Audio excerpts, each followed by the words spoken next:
In today's video, I'm going to teach you how to make a timeline in Google Slides. Let's jump right into it. Open a blank presentation.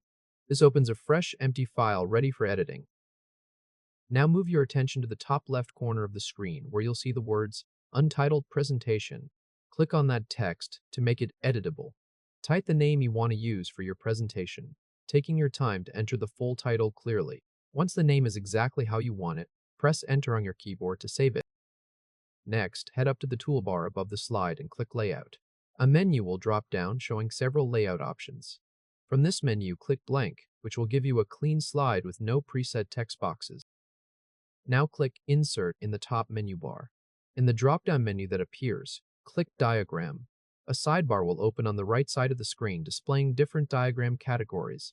In this sidebar, click Timeline to load the timeline options. Inside the sidebar, find the Dates drop-down and open it. From the list that appears, click the number of dates you want your timeline to include. After that, scroll through the color options shown in the sidebar and click the color you'd like to apply to your timeline. Then click the first horizontal timeline thumbnail shown in the sidebar. This will insert the timeline directly onto your blank slide. Now it's time to fill in your dates. Double-click on the first date placeholder in the timeline to activate it for editing. Type the first date you want to use, entering it exactly as you'd like it to appear on the slide.